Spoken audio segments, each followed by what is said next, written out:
All right. What is up, everybody? This is Cam and Andy. Andy and Cam here, back on the attack again. We're back here for round 3 of our little podcast experiment we've been running. Hope everybody's doing amazing out there. Andy, it's good to see you again, man. It's good to see you, mate. How you doing? Man, I'm doing pretty good. What's on the docket for today? What are we talking about, Andy? I think I know, but you tell us. Well, today we thought we'd talk about YouTube and video. The two basically, video is you can put video on all the other social media platforms, Facebook, Instagram, TikTok. So, we can talk about YouTube, but it'd be wrong not to talk about the power of video because, video is just, it's incredibly powerful, incredibly powerful. Guys, so that's what we're going to be talking about today is YouTube video marketing. And listen, guys, this is our 3rd episode of this podcast, okay? And if you guys want to hear all 3 episodes in their entirety, I want you guys to know these podcast episodes, including today, because I know what we're going to be getting into today, and they've really gravitated around list building and audience building. That's really what our focus has been so far. I highly encourage you to go back and check out the other 2 episodes of this podcast. A great place to see these episodes is on Andy's YouTube channel. He's posting these in their entirety on his YouTube channel. Andy, you want to give him the URL for your YouTube channel? Andy-Lehman. Yeah, ANDI-Lehman. Do apologize for the time it took for that, but so A&D, nah, dude, that's totally cool. Okay, so there you go, guys. It's youtube.com /at ANDI-LEEMAN. That's where our full episodes are housed, guys. This is episode 3. We got 4 of these planned, and so this is 3 of 4. We might be back for a season 2. I don't know. Me and Andy got to talk about it, figure out what we want to do. If we got anything else to say, old dudes like us, we usually got a lot to say. So we do. Yeah. Andy, man, you just recently started a new YouTube channel, the one we're talking about, youtube.com /at ANDI-LEEMAN. That's Andy Lehman. Can you tell us about it and your experience with YouTube so far? Right. Okay. So YouTube, it's basically it's a rebirth of my old channel. So I've had it for many years, many years. But I, like most people, I just use it to watch videos, listen to music, and all that kind of stuff. And what's been happening over the last few years, I've been doing videos for other companies, for clients, for people. I've been making tutorial videos for people, and I've been really looking into YouTube. There's a lot of different ways to make me on YouTube, and YouTube it's not just a place where you can go to watch videos. It's a media broadcasting platform. And recently I've been creating videos for people who have, you send an email out saying, if you're interested, let me know and I'll do a video on it. And I send people to the video, and I thought, why am I not putting these on YouTube? Why am I not putting them on YouTube where other people can find these videos? And so, I've been in this industry for quite a few years now, and my story, as you know, is that I've been a freelance writer working for several information publishing companies in the UK, and I've just recently lost a lot of work thanks to AI, and I'm in my 50s, and so I thought, you know what, I'm going to start using YouTube more. I've started up a YouTube channel already for another project to do with Portuguese property, which I'm working on, but I thought I'm going to start this YouTube channel. So I'm 52. I've been working as a freelance writer and as working for these companies. AI's taken my job. I've got a lot to say on it. So why don't I start publishing these videos to YouTube? Why don't I try and build a channel on YouTube? And the idea behind this was, well, there's two sides to this.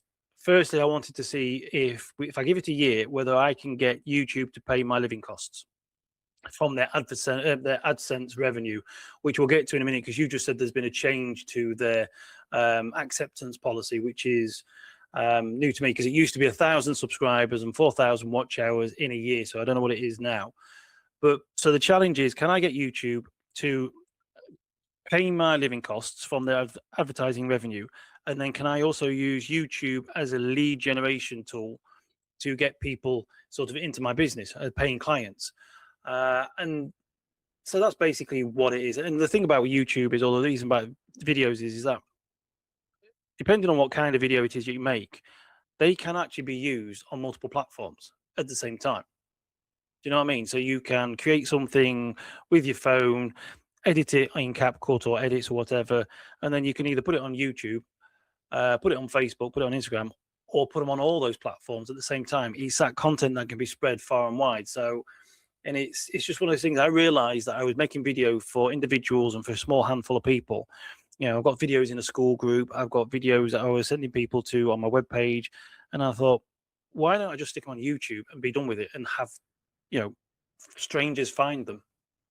Yeah, that's a righteous goal, dude. That's a righteous goal, and I don't see any reason why you couldn't accomplish it, to be honest. Especially if you consider, it's not just about the money that you would make on YouTube necessarily, but you can monetize the audience that you create on YouTube in many different ways, So, but you mentioned the changes to the monetization policy for YouTube. I'll talk to you guys about that real quick. Okay, so with YouTube, the way it was for a while, for the last several years, was they had it, and this was a change too, because before that it was different. But like the way it was 1,000 subscribers. You needed 1,000 subscribers. You needed 4,000 hours of watch time within a 12-month period. So this is a rolling 12-month period, and you can go into your YouTube analytics, so you can see how much watch time you've generated in hours over the last 12 months. But you needed 4,000. With the shorts, okay, so they wanted you to have 10 million shorts views in the last 90 days. And this is a rolling 90 days, okay? This is a continually rolling 90 days. But you need 10 million shorts views in 90 days. So now things have kind of doubled. So the 1,000 subscribers hasn't changed. You still only need 1,000 subscribers to clear that gate. But the 4,000 hours of watch time has been doubled to 8,000 hours of watch time in a 12-month period, in a rolling 12-month period, 8,000 hours. The 10 million shorts views in 90 days has been double to 20 million shorts views in 90 days.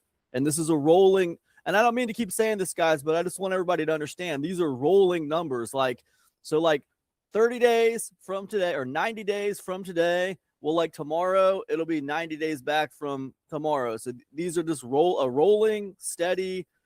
And basically it's like, hey, you don't just need to achieve this, you need to maintain this. Like, it just keeps on going. And if you drop out, then you lose monetization. And I can tell you guys, as a creator, as someone who does YouTube, and I've done YouTube for a while, I've taken 2 channels to over 10,000 subscribers. I have been monetized, and then I've dropped out of monetization. So I can tell you firsthand what that experience is like. So yeah, it's an interesting thing, but go ahead, Andy. What do you think about that? Well, firstly, I'm interested to know what happened or how you were dropped out of monetization. That'd be interesting to talk about that. But is there a reason why they've doubled it from 4,000 to 8,000? Do you know why? Because that's quite a jump. Yeah, it's quite a jump, and a lot of people would hear that originally, and they would think, "This sucks. What a bummer." But I actually don't think it's a bummer. I can tell you what I think is the reason, regardless of what they say. I just heard this news this morning, so I haven't gotten a chance to really dig into what they're saying the reason is. But what I believe the reason is, it's pretty obvious. A lot of these platforms, not just YouTube, but a lot of these platforms, Snapchat, Substack.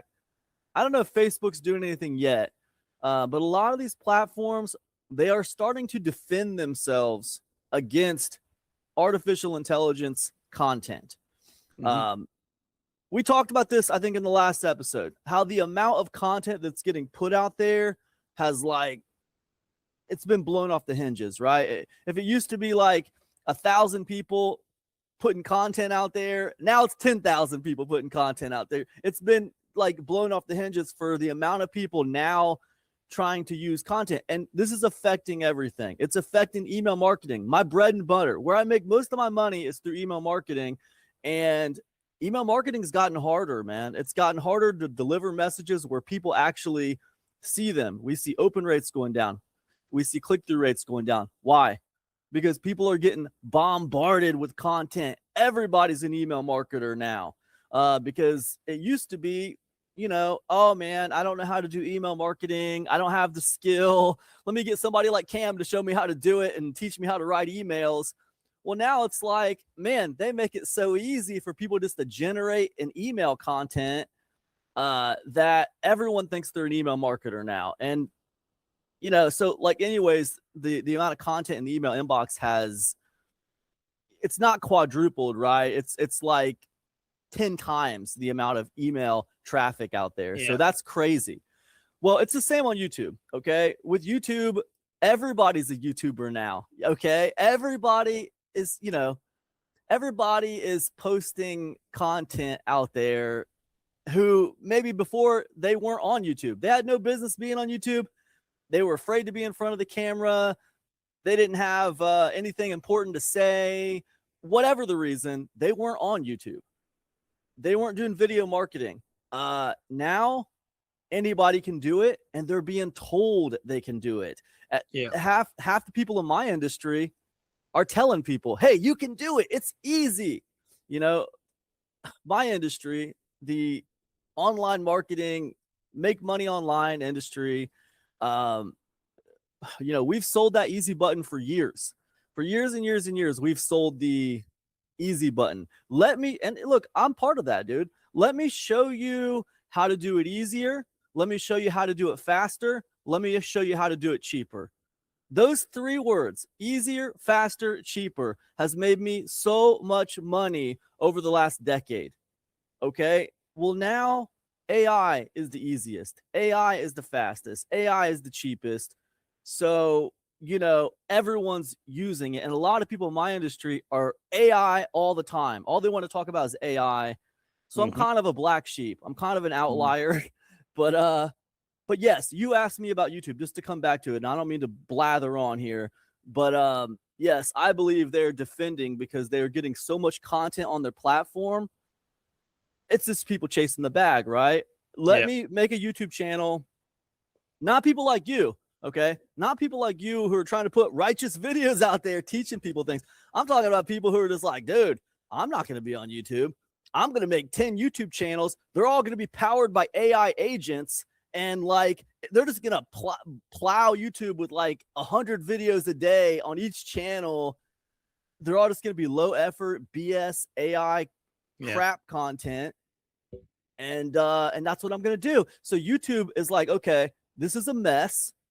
This is a nightmare right now. Here's how we're going to defend.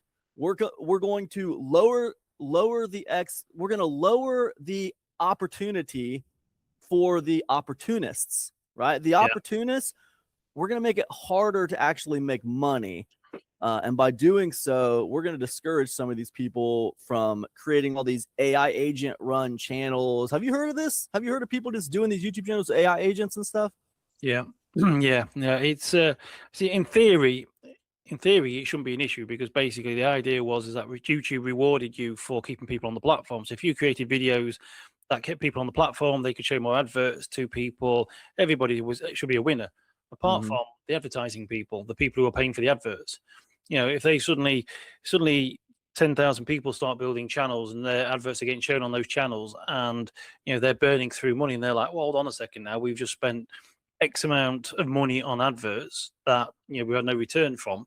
So they're probably going to pull the plug, and YouTube are probably noticing this and thinking, we need to sort of calm this down because otherwise we're going to lose all our advertising, clients. And so I guess that's obviously, like you say, they're trying to protect themselves from all this, all these super quick, easy to create sort of AI videos. I mean, that's what I think, man. I don't know if they would admit that or not, but I mean, it makes sense because it's one of those things you can't. If you could put a pound into like a one-arm bandit and you pull the arm and out comes 10, you can keep putting another. If you could keep doing that loop day in day out, you'd be great. But there's got to be a limit to the point that these advertisers don't want to spend all their money on YouTube if it's just going on AI rubbish and it's not actually to a specific client. And they've got to protect themselves because if once the advertisers go, then YouTube partner program no longer exists. So I can understand why they're doing it. I mean, it's a bit of a shock to me. It's the first time I've noticed. I just did a video yesterday, which I published to the platform, talking about how you need 1,000 subscribers and 4,000 watch hours. now I'm going to have to do a video to say that it's, oh, that's changed. That's doubled. Every good video deserves a sequel. That's how I look at it. You know, Yeah. every good piece of content, it's just like the movies, you know what I mean? Especially when we're talking about YouTube, man. I mean, that's the entertainment business with YouTube. I mean, you know, I mean, every good piece of content deserves a sequel, you know, and really, honestly, in my view, every good piece of content deserves a sequel and a prequel. What happened next and what happened before? Yeah, and that's it. I mean, it obviously Star Wars. They realized that you know, everybody wanted to know more of the story. So there's, you know, like you say, there's prequels and sequels left, right, and center on that franchise. So it makes perfect sense. But yeah, I mean, it's funny you mentioned something earlier as well about being the easier, quicker, and cheapest. Just before we got on this call, I was recording a video. I sent an email out saying, talking about video because I'm quite passionate about it at the moment, and said that, you know, if you don't want to be on video like we are, me and you talking face to face or doing a you know, talking video, if you want to create I didn't say faceless, but I said if you wanted to create marketing videos where you are in them but not talking. Because there's quite a few people I know who are doing quite well on there with Instagram, TikTok, and Facebook, creating reels, very short videos, but they're in them and they're selling their own digital products or affiliate products. And so I says, reply if you want me to show you how to do those videos. And so I was just recording one today to show people how to create these quick, easy, cheap videos. And like you say, that is what the industry has been built around. But I was on a conversation earlier on today. I was on another call where we were talking about AI, and we were talking about how AI is making things a lot easier and a lot faster. And I said, as we've spoken about a few times, that I'm concerned that AI is going to kill off the information publishing industry. It's going to kill off a lot of freelance writing. It's killing off lots of, because I mean, the companies I've worked for, they built empires, big businesses using the written word, when they're now using AI. So what chance is there of freelance writers to find work? Because all the other companies are going to turn around and say, well, they're doing well with AI, let's go that way themselves. And so I said that PDFs, people are going to stop buying PDFs soon. And he's like, yeah, but people used to say that years ago and you could just Google it, but they never did. And I says, yeah, but with Google, you had to go to a website and read through and to another website to read through. With Google these days, you don't. You go there, you get the AI. And so people go to ChatGPT, they're going to get AI. And that has, as you mentioned, has really made things a lot quicker, easier, and cheaper. And it's just the same with, you know, with film. I've just seen a guy do a video on YouTube. I think it's already on Facebook, talking about how there's a film out at the moment. It's all been done with AI, and I think it cost $2 million to make. But he estimated that the actual film itself would have been somewhere like 30 to 40, possibly 50 million pounds or $1 million to make if it had been done with, you know, the normal methods. So it had taken, AI had reduced that budget from, like, let's say 30 million down to 2 million. Do you know what I mean? And that's a huge wedge, isn't it? That's a huge I mean, we're talking like that's like 1,000% decrease in cost. Yeah, that's huge, man. And yeah, I was watching a video yesterday about VFX, like video effects. This is another industry that is really starting to get railroaded by AI. They were kind of comparing like old school video effects, people creating digital effects versus, you know, the AI version of it. And I don't know, just some of the numbers they were pointing out was like to render one frame of Toy Story, it takes them 29 hours. It took like 29 hours to render one frame of one of these, you know, digital movies. And when you think about, we added it up like over the course of a whole movie, like an hour and a half movie, it was something crazy, like 400 years or something to render the whole thing. So my son was looking at me like, well, how does that work? How do they do that? And I said, well, it works because they have like multiple machines. They have all these machines, you know, working on different scenes and stuff at the same time. But with AI, it's doing it much faster. And you say, well, AI is not as good, man. It doesn't look as cool.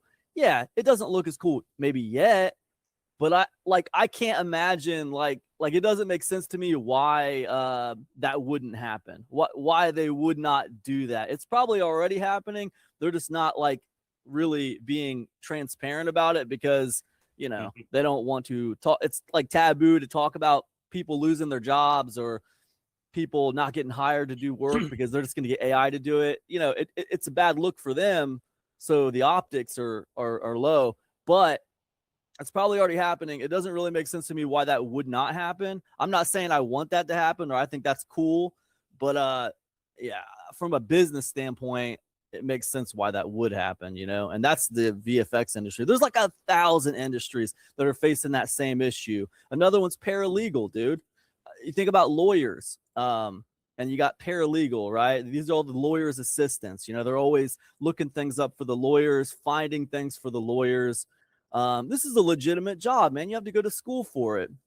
And, you know, I think that's another industry that's under threat, you know, big time because AI can do a lot of that crap. So I don't know. It's an interesting thing, but it's an interesting time. And going back to sort of like with video, there's people who are churning out a lot of video now, and they are good with AI, and it's creating some great videos. But still, we're just at that sort of tipping point. But the whole purpose of like why I think YouTube and video is a great way for people these days to make money is, I mean, apart from, say, YouTube now has upped their watch hours to 8,000 hours. The thing about video is that it's one of those things where I was only thinking about this the other day. If you wanted to record a video and have it as an advert and place it in front of thousands of people, just say like 20 odd years ago, 24 years ago, 25 years ago, pre-YouTube, it would have cost you thousands of dollars. You'd have had somebody to film it for you. They'd have had to edit it for you, and then you'd have to pay the TV company, the network, to have that advert placed on TV, you know, or in the breaks, or even before movies in the cinema. But today, you can reach potentially thousands of people, potentially millions of people, depending on what your video is, by recording a video at home that you can edit on your phone and stick on one or two multiple free-to-use platforms. And I think that's still today. I know AI is coming in and things are going to change quite a bit, but I still think today that is incredibly powerful. And I think for those people who are looking for a way to build an online income, that is probably going to be, you know, the best way forward. I think today at the moment is to do video. My monitor's gone a bit funny. Can you still see me all right? I can still see you. And I'm experiencing a storm at my house as well. So if I cut out, I just lost power. We'll have to pick up the podcast at another time. All right. Sorry about that. No worries. All right. Back on the attack. Okay. So we're talking about YouTube. We're talking about video marketing. It's a great topic. Andy, you were asking me about my experience with the channels that I have and getting them monetized and then losing that monetization. So Yeah. I can talk about that. So with YouTube, so the way so there's a few things about YouTube that like are still true today, and yet they've changed a little bit, right? One of those things that's still true about YouTube is like if you stay in your lane, it's easier to grow. So the two channels that I had that I grew, one of them to like 16,000 subscribers, one of them to like over 10. The one was, it started out being about selling used books on Amazon, right? I was selling used books on Amazon. And the reason I started that channel was because I wanted to promote my book that I was selling on Amazon, which was about selling used books on Amazon. And so every week I just committed to one video a week, and I would basically just be talking about what I was doing. It was like almost like commentary. Hey guys, what's up? You know, I just picked up this book at the thrift store, man. I picked this up for 25 cents.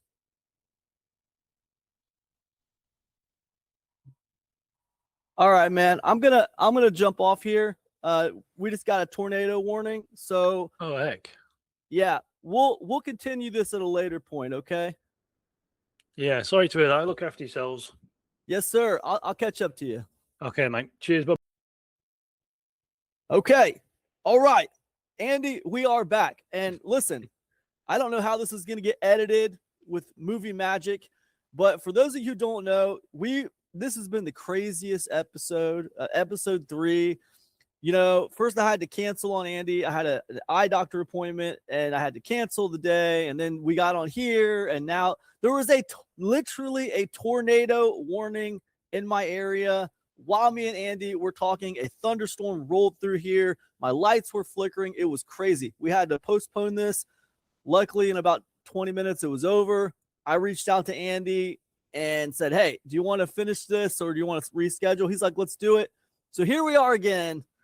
But honestly, dude, compared to the first 2 episodes that we did, this one has been like Eventful. stupid.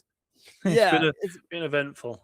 But anyways, so listen, here's what we're talking about. Andy was asking me about my YouTube channels, how I got them monetized, what happened, how they got demonetized and stuff like that. We were talking about how YouTube just recently increased what it takes to be monetized on YouTube.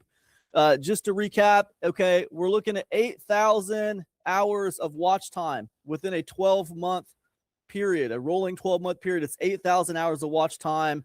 If we're talking about shorts, we're talking about you need 20 million shorts views in a 90-day period. Again, that 12 months and that 90 days are rolling, you guys. Every single day, it's like you got like a little chunk here, like a little window of 90 days, and every day it just it just continues to move. So the pressure is on, okay, if you want to do this stuff. Okay, let me get to the point. So I've had several YouTube channels. I'm running some YouTube channels right now. So the way that it works, there are things that are universally true when it comes to YouTube. So for me, one thing that has been universally true is when you stay in your lane, like when you narrow down, you grow faster on YouTube.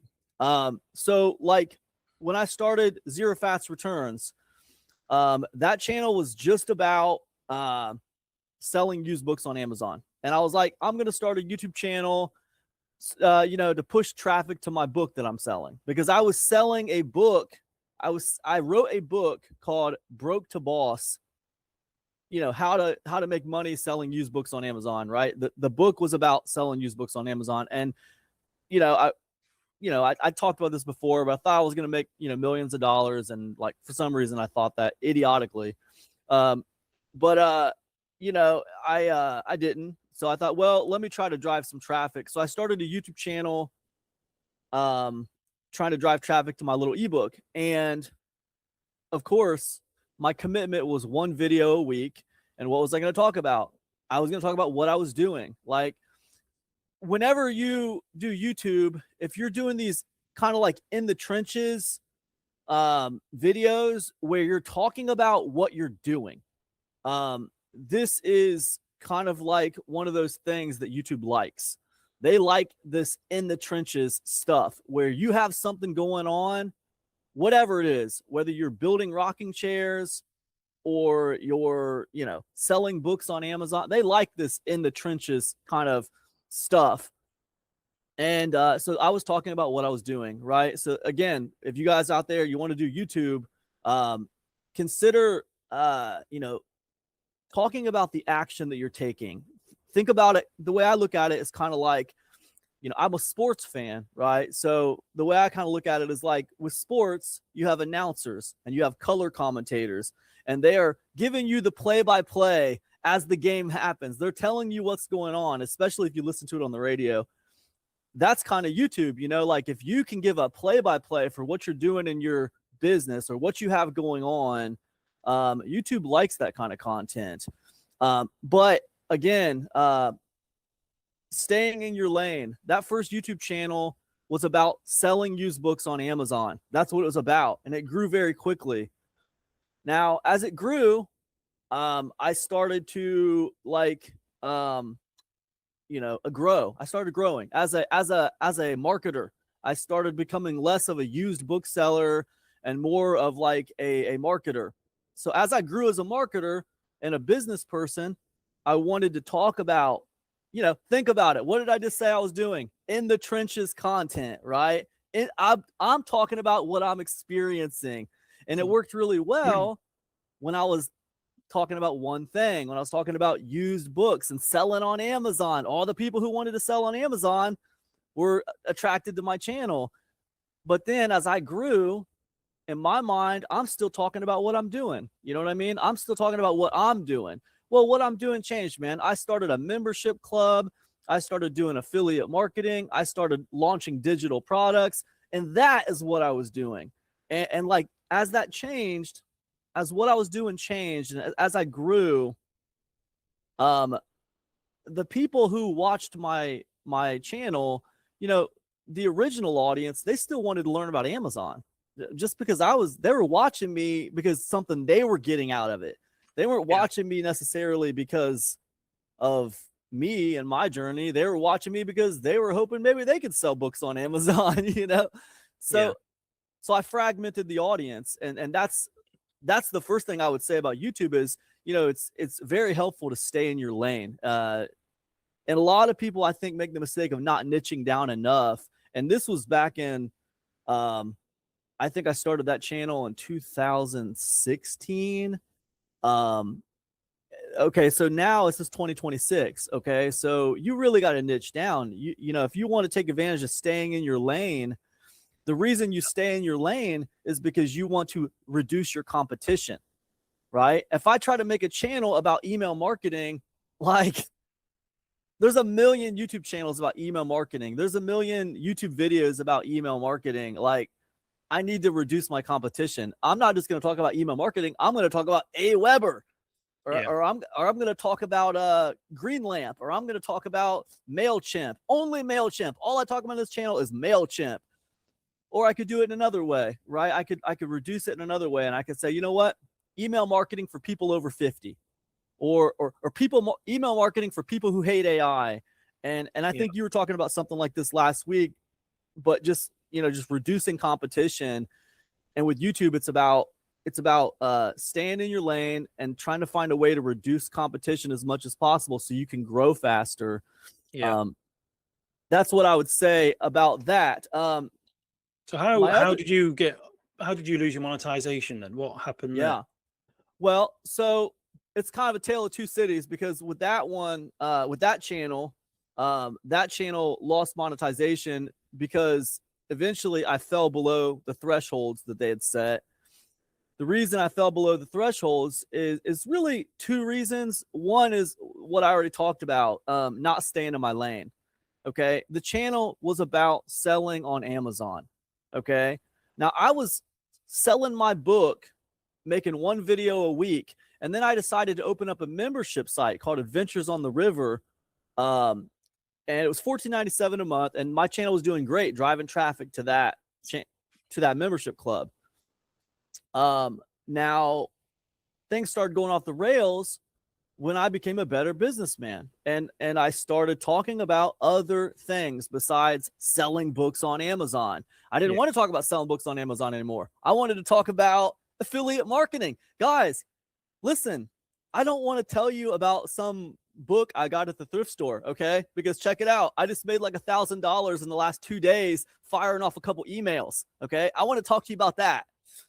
Well, when I started talking about that, that's fine. I mean, I was growing as a business person. I was figuring out the power of email marketing. But as far as my YouTube channel was concerned, it would almost be like, do you have a favorite show? Oh, me? Yeah. Do you have a favorite show? Like what's one of the shows that you like to watch on TV? At the moment, I'm actually going back onto the old X-Files at the moment, doing a lot of the X-Files. X-Files. I like X-Files too. It's a cool show. But you know, when we go to watch the X-Files, we know what we're going to get, man. We're going to get some weird stuff, some supernatural, some weird alien stuff. You know, we're going to get some wild stuff, man. And we're going to have like repeating characters, and these episodes are blending together. There's some conspiracy stuff going on here, right? Nothing is as it seems. Now, if we got on the X-Files to watch the X-Files, and all of a sudden it's like, it's not about conspiracy theories anymore. Now it's like a comedy. and now it's about like politics or something.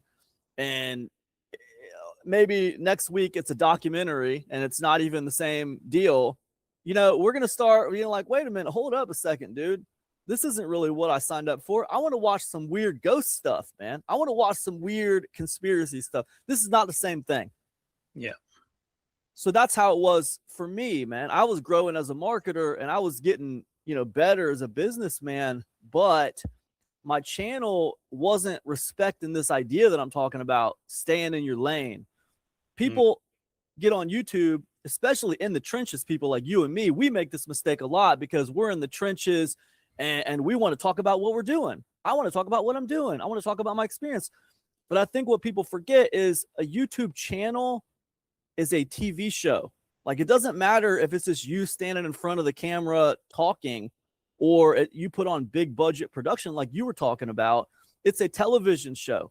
There's a reason why people are tuning in. And very rarely do they tune in just because it's you. I mean, that might be part of it, but that's definitely not the first part of it. That's not the first reason they tune in. Maybe eventually they tune in because it's you and they just want to follow you because they think you're cool. But even then, dude, if you start talking about subjects they just don't care about or they're not interested in, then they're probably going to move on to someone else who's talking about stuff they are interested in. So that's what I'd say about that channel. That got demonetized because I fragmented my audience. Now I'm not just having people who care about Amazon watching me. Now I'm having new people who care about affiliate marketing watching me, and people who care about membership sites watching me, and people who care about email marketing watching me. And like, not every video is about email marketing. Not every video is about affiliate marketing. So they're only like halfway watching, because they like this video that I put out, but my other videos aren't about that. So like, they're like, I'm looking for someone who can teach me about affiliate marketing. So I'm going to find the guy who has like 1,000 videos and it's all about affiliate marketing, So that channel, I fragmented my audience, and that's a mistake that a lot of people fall into, fragmenting their audience. The second, go ahead. Sorry. I was going to say, is there a way that you can sort of separate it within a channel? So like, you got your different playlists. Would that work? I mean, you could try it, I think, and this comes into like a situation where, YouTube has changed because, back then, we go back to 2016 when I started that channel. A lot of it was about the signals you were putting out. A lot of it was about, what's your title? What's your description? How many people are clicking on your video, and stuff like that, simple watch time, right? Simple watch time. Well, we've went a long way since then, right? Now it's 2026 and it's not just about those simple little, what are your hashtags or whatever. It's not about that, man. You can upload a video and YouTube instantly knows exactly what that video is about. It can see what kind of camera quality you're using. It knows the whole transcript of your video, and it is monitoring tirelessly how your audience is reacting to your video. How long do they watch? Where do they go after they leave? How are people responding to this video?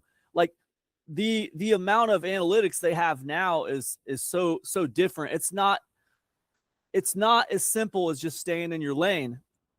Like in 2016, 2015, I proved several times that I could just stay in my lane, and as long as my lane was narrow enough, I'm going to start pulling everybody around me. Yeah. And I learned that from this guy named George Brown, who created this course called Google Sniper. And I don't know if you remember that. You remember that? So like with Google Sniper, it was about these little sniper sites, and you'd create a whole website that was based on a long tail keyword. And you'd write a few articles on there, all based on this one long tail keyword. And the whole idea is that you were going to be the obvious expert. You were going to be the authority. Your site was going to be the authority for this long tail keyword. And I was like, this is cool, man. I wonder if I could use that same principle for YouTube. I'll pick one very specific thing on YouTube, and I'll just be the obvious expert for that one thing. And then I'll go to Google, and all the questions that people are asking around that one specific topic, I'm just going to make videos answering all those questions, right? And I will very quickly start ranking in Google search, and I will start becoming the obvious expert for that one tiny little subject. And that worked really good back then. In fact, I did it again. Sorry, what'd you say, man? I can imagine that's it's a great way of looking at it. Yeah, but the only contribution I really made to that was taking that George Brown strategy and just kind of like connecting it. Like, this is something I might be able to use on YouTube. That was but I learned that from him as far as that sniping strategy for long tail keywords. But anyways, I was like, well, can I do this again? Because at the time I had my Zero Fats Returns channel, and I was driving traffic to my membership club, and it was working good. I was driving traffic, I was getting, members, and just doing one video a week. So I thought, well, I can do 2 videos a week. It's not that bad. This works pretty good. Can I do it in another, niche or whatever?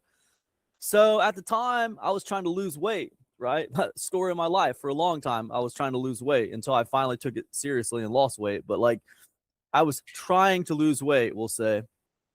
So I said, well, I'm trying to lose weight. You know what I'll do? I'm going to buy a blender, and I'm going to like document this kind of like weight loss journey. Okay. I'm going to try to lose weight. But I'm not going to do like a YouTube channel about my weight loss journey, because that's too like broad. There's too many people. No, I'm going to buy a blender, and I'm going to do the whole channel about the blender. So I bought a NutriBullet, which is, a particular brand of blender. It's a bullet blender. And I called my channel NutriBullet Time. And every video was about the NutriBullet. Oh, can I grind coffee beans in the NutriBullet? Can I make rice flour in the NutriBullet? Can I crush ice in the NutriBullet? And all these videos, like people asking all these questions about the NutriBullet, right? And I just was answering all of them. What's NutriBullet's customer support like? I would have my camera and I'd call NutriBullet's customer support. The video would be like, what's NutriBullet's customer support like? Because that's a question people were asking. So I'd call them up on the video and say, we're going to figure it out today, you guys. And we'd call them on camera. And I would just do videos like that, man. And that channel blew up to over 10,000 subscribers. And with that channel, what I was doing was I added the strategy of giving away a NutriBullet, because because the channel was about a physical object. Mm-hmm. So I said, okay, guys, for every 1,000 subscribers I acquire, we're going to give away another NutriBullet. So, I got to like 5,000-6,000 subscribers, and I just started giving away blenders every 1,000 subscribers. And it wasn't hard. I just ordered them on Amazon and sent them right to the person who won the giveaway or whatever. So that was pretty cool. Got people to sign up for my email list. Hey, listen, I talk about these giveaways on my email list, so sign up for the email list. So I started building an email list in another niche. But again, at this time, you could really, really use this idea of staying in your lane and staying on topic, man, because I did it twice. And then I started another membership club. It was called Blending for Your Health. And it was basically, what was it? It was a membership club that basically offered, bigger, badder content, more content. It was more. It was the DVD special edition version of the movie, right? So what you got on NutriBullet Time, one day a week, one video a week. Well, I'm doing even more content like this in Blending for Your Health. So check it out, man. You're going to get the inside stuff, even more cool stuff going on in there. I charged $5 a month for it because I was a fat dude and I didn't think I was, how can I even have this health membership club when I'm fat, dude? I didn't feel confident, man. I had an inferiority complex about having like a membership club that was based on health when I didn't feel like I had any success being healthy. So I only charged $5 a month for it. But again, I proved the model twice. I did it with NutriBullet Time and I did it with Zero Fats Returns, both YouTube channels firing off a video a week, pushing traffic to membership clubs, both membership clubs growing. It was great. Thanks. You got me thinking there quite a few things to say on that. That's fantastic. So firstly, how did the Blending for Health membership, how did that go? Because I'm assuming that quite a few people, you said you didn't have the confidence and you were quite large yourself. You can't, you wanted like an Adonis trying to sell it. But I imagine there must be quite a few people who aligned with you, who was on Yeah. that same journey. So how did that membership do? It did pretty good. It did pretty good. It was only $5 a month, so the barrier to entry was low. Yeah. And the plan with that was exactly the same as my Adventures on the River membership club. With Adventures on the River, I said I'm going to do 5 to 8 pieces of exclusive content a month. So every Yeah. month, I'm going to do 5 to 8 pieces of content that exclusively live in this membership club for people. And I said, well, that worked with Adventures on the River, so I'm just going to repeat that with Blending for Your Health. And I did it. And I just extra content, and I got people in there. I can't remember like how many subscribers I had. But it was decent. It was working. And the thing about YouTube is now both of these membership clubs were 100% dependent on YouTube traffic. That's the only traffic source I was driving was YouTube traffic. Like I said, I went from being an online bookseller to growing into being like a marketer. But I was no master of traffic or anything like that. So I was just doing what I knew, which is honestly still what I do today. I'm just doing what I know. But yeah, so I was driving YouTube traffic, and that worked. This is like a cliche thing to say, but like all that stuff worked until it didn't. Yeah. So let's see. With so what happened was so in 2015, my dad started getting sick, and he ended up passing away in 2016 from cancer. And what happened was around that time, I was running 2 YouTube channels. I was running 2 membership clubs. I was now into like public domain ebooks. I was like publishing golden age comic books in ebook form on Amazon, because at this time Amazon wasn't as strict about their public domain policies. And also I had discovered that recipes are not copyrightable. This is non-copyrightable content. So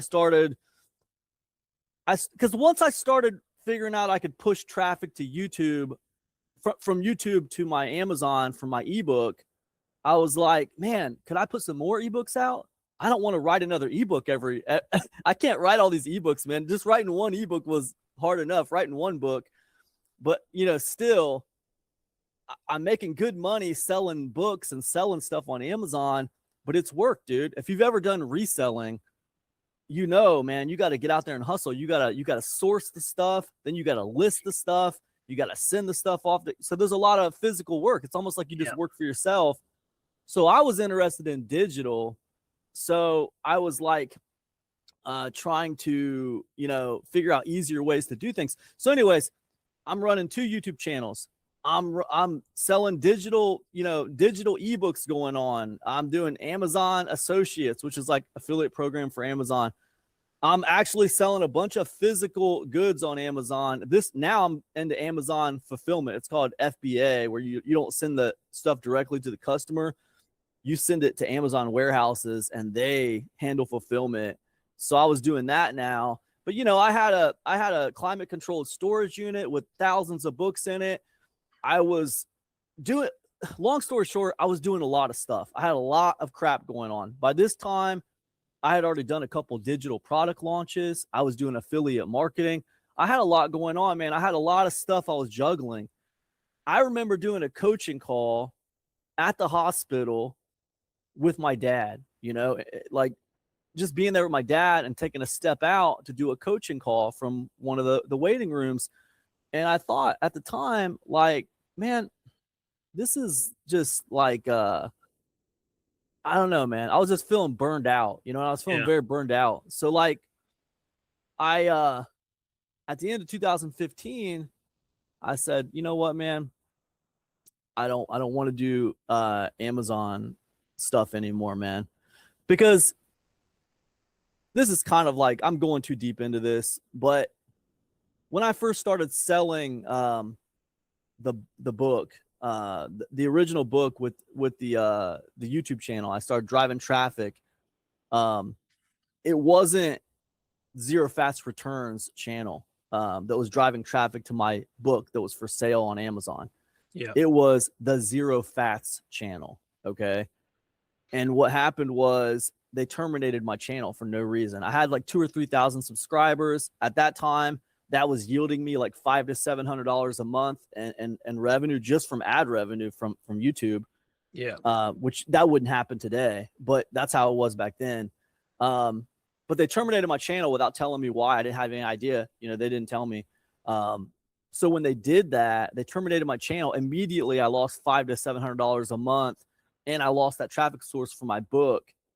So I was like, okay, well, I got paranoid. I was like, this is crazy. And I started thinking, wait, if they can do that, then what if Amazon did that to me? Because Amazon could do that, right? And then I wouldn't just lose $500 to $700 a month. I'd lose my entire income because I'm making all my money mostly on Amazon. And I was like getting paranoid about it. And then I started looking up stories about, people who lost their count and went from like 6 figures to 0 in 24 hours just because Amazon decided they were going to terminate their account for whatever reason. So I started getting, paranoid. And then that is why I said, you know what? I got to start moving my business off of Amazon a little bit. And I started my first membership club. And so now I start driving traffic to the membership club for my YouTube channel. But I told you my YouTube channel was canceled. So what happened was I said, okay, I'm going to do this different. I'm going to start another YouTube channel. And I already got 2,000 or 3,000 people who follow my other one. So I'm going to make the name similar to my other one. So instead of Zero Fats, it became Zero Fats Returns, right? Right. But when I started it, I had already set up some infrastructure, and I had the membership club set up, and I had a little bit of infrastructure I was building away from Amazon. And it took a few years. I sold at Amazon for a few years longer, but I was moving away from Amazon. But anyways, the point is, around 2016, it was March of 2016 when I opened Epic Conversions. And when I opened Epic Conversions, I let some other stuff go. I like Blending for Your Health got closed. Adventures on the River got closed. Man, dude, Adventures on the River had 300 members paying me $14.97 a month. So that was like several thousand a month in revenue that I let go just because it was time to move on. For me, it was time to move on. And it's a risk. And like entrepreneurship, that's a risk, right? I mean, we take these chances, but I had a vision, dude. I had a clear vision for what I wanted to do. I knew what I wanted to do. And that wasn't it, man. I wanted to not be attached to the hip of Amazon anymore. I didn't want to teach other people how to be attached to the hip of Amazon anymore. I want to teach about digital product creation and affiliate marketing and all this kind of stuff. So you ask what happened to the demonetization for NutriBullet time. So with Zero Fats Returns, it got fragmented because I wanted to talk about what I was doing and not just staying in my lane. With NutriBullet time, I basically just kind of let the channel go because I was done. I wanted to focus on one thing, and that was Epic Conversions. And I can show you guys stats for some of this stuff for those watching. Audio, you're not going to see it, but so I'd say stay in your lane. But the other thing I would say is that it's not the same as it was when I built those channels. I know people might be listening to this and they might be thinking, oh, dude, that's easy. I can just niche way down and I'll start a YouTube channel about bottled water. And, all I'm going to talk about is Ice Mountain. And, I'm going to blow up. No, it's not that simple anymore because now YouTube has algorithms that use AI. So it has a lot more to do with how the audience reacts to your content now. Yeah. Are they reacting favorably to your content? It's not enough just to like put out a video, just talking about something. You can't just game the system. Even back then, when I did a video, can the NutriBullet crush ice? The video wouldn't have been as popular if I didn't have a NutriBullet sitting in front of me and I'm like, I don't know, let's see, you guys, and like put the ice in and hit the blender and we'll see together, right? So that kind of like, let me take you along in the trenches and I'll show you what the deal is. I think that still matters as much as ever. Yeah. But a lot of this stuff where people are just talking, you can't just game the system by saying, oh, let me do PAA, you know, and people also ask, right? People also ask, just like a giant list of people also ask, and just like nail like 50 videos a day, just answering people also ask. And all you're doing is like sitting in your car answering questions. I don't think that's going to work. Not now. It's not enough, dude, because there's so much competition. Yeah. I mean, I guess it just depends on your niche. It depends on who you are, how it goes. I don't know. What I do know is that YouTube is far more, they are far better at analyzing your audience now and seeing how people react to your video. Yeah. So that's what I would say, man. Is that, I'm super long winded, dude. Sorry. No, that's brilliant. That's there's, like I say, it's triggered a few points in my head, which we'll come back to. But I mean, what you just said there about sitting in your car doing those short videos, answering questions, they will be quite good as shorts to try and get people to your main content. Yeah. As you say, there's more involved these days. Now, I did hear that somebody said that YouTube has now got so sophisticated with the AI, the algorithms, is that it's often now measuring each individual video as opposed to a channel. Yeah. So I don't know if there's any truth to that, but it has become super. It has become sort of super great at analyzing each video, as you say, and how the audience react to it. But Yeah. one thing that made me think, you're talking about keeping in your lane and niching down, and how it's not, we talked earlier, I think we talked in a previous video about how some of the really successful and the popular ones are people who are putting two niches together, or two industries, two sort of so like you said earlier about email marketing for over 50s. Yeah. Or you're focusing on specific like Aweber, and could be how to use Aweber for women, so to speak. So that might be a way forward with YouTube. But what really got me is, there's 2 points I'd like to say. Is, first of all, you were talking about, and this is something I think 2026 is, and going forward, for anybody who wants to have an online income and internet marketing, I think this is going to be big for most people, is that you were successful with offline businesses, offline subjects, real world topics that you were talking about online. So you had your NutriBullet, which was the tool, and you talked about sort of losing weight, and you talked about selling books on Amazon. They are 3 offline subjects, real world subjects, but you use the online world to talk about them. And that's where you're getting a lot of your money from. And so I think that's really important for people to think about. And the second thing to think about here is that, like we're doing now, I mean, obviously you're over in the USA and I'm over here in the UK. We're miles apart, but we've just turned our cameras on, stuck our microphones in, and we're recording this video.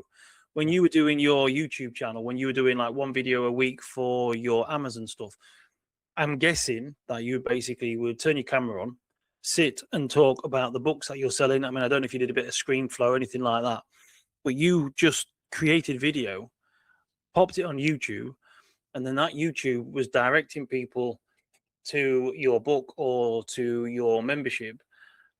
And that was your, I'm not going to say it's the only thing you did, because obviously you were writing articles and you're doing other things and you did content for your membership, but you just simply opened up your laptop, recorded a video, stuck it on YouTube, and people were coming to you. I mean, that is why I wanted to talk about video, talk about YouTube, is that today, even with the AI, slop that's out there and people using AI, but for people like you and I, we, as I mentioned earlier, this would have cost thousands of pounds to do, thousands of dollars to do years ago. We now are living in the greatest period ever of all of human history to be able to make an income from the comfort of your own sofa for ordinary people. It's blown the doors wide open. So, you were talking about you're doing your affiliate marketing, you're doing your eBay, your Amazon and all this lot, but you're doing these videos and reaching a wider audience by just turning on your video, talking about the subjects and popping them online. I mean, that to me that's the power of video. And you've got all these platforms now. You've got X, Instagram, TikTok, Facebook with the Reels, YouTube. You can create these videos for free using your mobile phone or your laptop, and you can publish them for free. Yeah, and the opportunity is absolutely there, and I think that it's what's the challenge today is standing out, because so many other people will do the same thing. They can do the same thing. So many other people can publish. It's harder to stand out now. Those two channels, as you were talking, it made me realize, both of those channels that I did there, they use props, right? So when I talked about Amazon, I would never just like talk about Amazon, right? Yeah, I might stand in front of a like a curtain behind me or something and just be talking about something, but I'd always have something. Oh, guys, look at these 3 things I just picked up today, man. I got this one at the thrift store down the road for 25 cents. Or like I might be standing like at a storage unit and be like, well, guys, I just picked up, I just bought a church library. I think that was the biggest thing I ever bought when I was selling books. Was I bought an entire church library. I got a good deal on it. And, it was thousands of books, it was thousands of books. And I don't know how much I made off of that, a lot, but that's easy content to make, right? Because I got props. Even if you're not doing something in the physical world, if you can bring props to the to the situation, to the video, and when you think about this idea of props, what are we talking about? We're talking about entertainment. We're talking about what is fun to watch. It's funner to watch me talk about bottled water if I'm like, look at this bottled water I just picked up, guys. Let me tell you a story about this thing. And I'm holding it, right? That's better than me not holding it and just like talking about it. I think the props do matter with stuff like that. But now the thing is, you got this constant grade card going, right? It's not just about like SEO. It's not just about your titles and your thumbnails and stuff. The title and thumbnail might get people to click on your video, but YouTube cares much more now about, how they react to your video. Are people liking it? Are they commenting on it? How long are they watching it before they leave? Yeah. That's the stuff YouTube is really paying attention to, because if they see that your video is getting favorable results with people and a lot of people are watching it, what they'll do is they'll push it out to a wider audience, and then a wider audience, and it'll be going through gates. Your YouTube video go through gates. And I do think that you're right. I don't think that subscribers matter as much anymore. I mean, like, if subscribers matter, dude, they would have upped the amount of subscribers you need to be monetized. They didn't. That's not the metric they focused on. They focused on watch time and they focused on views for shorts. They didn't focus on how many subscribers you need. So, yeah, it's a very good point. I mean, I think that the challenge now, dude, is getting noticed. Before it was like, you got to try to be useful. Be useful, man. Especially people like us. We want to put out not necessarily, hey, let me do this video of me jumping off this soda machine and I'll get like a gazillion views because it's stupid and funny. We don't do videos like that. We do videos teaching people how to do stuff. So for people like us, we get on here and we think, well, let me show people how to do something useful. And like, I think back in 2016, 2017, even 2018, like, you could do that, man. You could just be consistent and have tenacity, right? Regularly at a pace, put out very useful videos, and that would work really good. But now I think it's like, I got to be useful and I got to figure out a way to be unique in some way. So like for you, for example, like, you're a guy, like, what is unique about you is that you are a master carpenter. There might be a lot of other guys out there who, know how to write, articles and stuff like that. Or there might be a lot of other guys out there who know how to do some of the online stuff that you know how to do. But there's no other guys out there who can like build a deck while they're teaching someone how to build a list. And like, as you're giving me 5 tips on list building, you're actually building a deck while you're doing it, right? Who else can do that? I mean, that's unique. So I think that is the kind of thing that makes people watch longer, and like, you stick in their brain. You're different than other people. And it comes back to what you were saying, man. Put 2 unrelated things kind of together and it makes you stand out, Yeah. I mean, I saw a video the other day, slightly off topic, but again, it's not, because it's a video on Instagram, and I think you shared it on Facebook, on Substack. You commented on it. It was a guy. He's a potter, and he was making pots. And I've seen another one since, and so it looks like it's part of his thing. But he has a kitten hanging out of his what do you call it? Your smock or whatever, your apron. So there he is. He's making these vases, or he's dipping, glazing these pots, and there's a kitten hanging out of his thing. And you look at it, and so you're seeing two things. You're seeing this potter, but you're drawn in by this kitten. And a lot of people might be fascinated with the pottery. I am, to a degree, but I'm also interested in kittens, and so I'm now seeing pottery and kittens. So I'm getting a double whammy, really, in many ways, and I think lots of people are. And that, again, going back to how we said about the easiness of it, there's something else I want to talk about in a second. But again, he's just a guy in his shed, and he gets his tripod, and I don't know if he's got a dedicated camera, or if it's just his mobile phone, his cell phone, and just sticks it there in front of him, and he talks while he works. And again, that is being seen by thousands of people on Instagram. It's a short video he's created, and I know who he is now. And so moving on to the next point is that video is a great way of building familiarity and trust. One of the quickest ways you can build familiarity and trust. Anybody who watches this video, for whether they watch the whole length or not, they'll get to know who we are, and then they'll watch the next podcast. They know who we are. We're no longer strangers. And as we know, very few people buy from strangers, or very few people trust strangers. So again, that's another point I like to put across about video. It is a super fast way of people getting to know who you are, of seeing who you are, and recognizing you. Yeah, that's a good point, man. I mean, we live in this time where so much is getting faked. There's so much fake stuff out there. I mean, I don't think that we're at a time yet where, we're kind of getting there, where like people are faking YouTube videos, and like you might get away with it. Like I might watch a video and think, oh, I thought that was a real person or whatever, but really it wasn't. It was like somebody using AI or whatever. But so it's probably just going to get better, so it's going to be like a situation where they're probably going to be able to fake, like, people are like, for example, like there's a dude, right? Like an old fat dude. And like, he's like, oh man, I'm going to blow up a YouTube channel. You know what I'm going to do? I'm going to use AI to make myself look like a really hot young girl. You know what I mean? So I'm not going to be some old fat dude, and I'm going to make videos. That's going to be my online avatar. And that guy's going to experience, more success because of how he looks. Well, you're competing with that guy. You didn't have to compete with him 5 years ago, but now you got to compete with that guy. And that goes to like, look at OnlyFans. That's another one. I didn't even think about, like, the OnlyFans thing. I mean, think about all those girls who are making all that money on OnlyFans.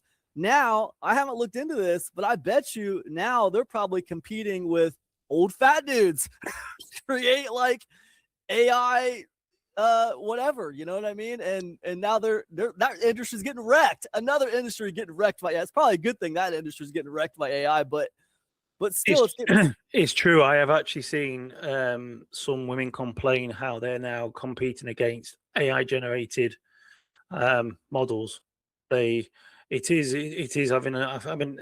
just blows my mind. But you said something there which actually made me think as well. I talked about how video is a quick way to get trust and familiarity, but as these videos get better and better, that might go backwards, because people will be like, well, I don't know if it's real or not. Yeah, you're going to have to try and prove that you're real in a world that is so false. What's not going to change, and and here's the thing, and I know people might listen to this and they think, yeah, man, this is really depressing, actually, dude. Like, what's the point? Well, there are a lot of things in this world we cannot control, but there are some things we can control. And one thing that we can control is, like what we do, right? You can show up every week and put actual content out there. You can show up every week and put the work in, write an article without AI. Stop using AI to do everything. Okay. You can control that stuff. And what happens is, well, you got to understand what's not changing is people's desire to still deal with real people.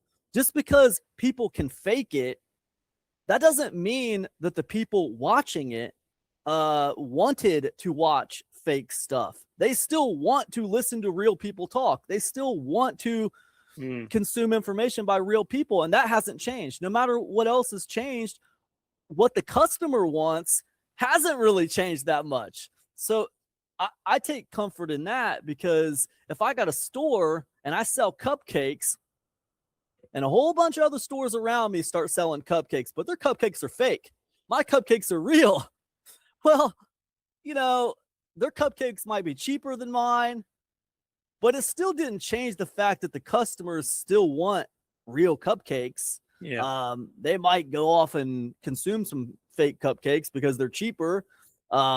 But at the end of the day, ultimately, they still want the genuine article. And I don't think that's really changed. Getting discovered has changed. You know, it's harder to get discovered now because of all the fake cupcakes. It's harder for them to find my store now. But that's another story. You know, that's another, that now we're talking about tactics. We're talking about strategy. How do I stand out? How do I create impact? And I think you do it with kind of like what we're doing here, man. You know, making connections with other people who are in your field, being yourself, you know, putting actual content out there. Stop running away from the work. Everyone wants to run away from the work, dude. That's the main problem. You know what I mean? That's going to be the downfall of most people, is running away from the work. There's a record label in Detroit called Underground Resistance, and that makes me think of what we're sort of becoming now, like an underground resistance of people who are creating real content and trying to avoid a lot of the AI slop. You mentioned network there, so yeah, it's an underground resistance of real people who want real stuff. But it is an interesting period to be. I mean, like I say, YouTube, I think, is a great platform for people to sort of create videos and sort of probably create an income, especially if you're going to use it for, like you did, driving traffic to other products and services. It's a shame now they've upped their hourly watch hours from 4,000 to 8,000, because that makes the entrance a bit harder.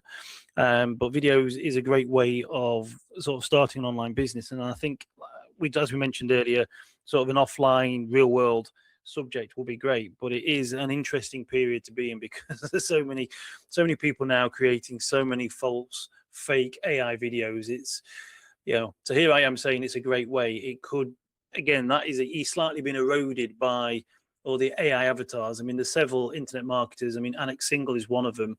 You know, he's mastered, he's created an AI clone of himself on these adverts, and some people can't tell. And, you know, he's now churning out all these adverts, because obviously, like what marketers do, they test something, get it good, and then they sell the information to other people who can't use it, don't need it, who aren't in a position to really have an AI avatar.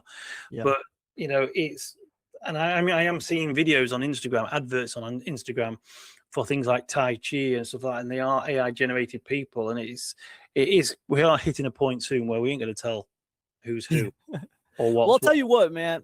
I'll tell you what, Andy, and everybody who's watching this, I know me and Andy, we kind of go into this.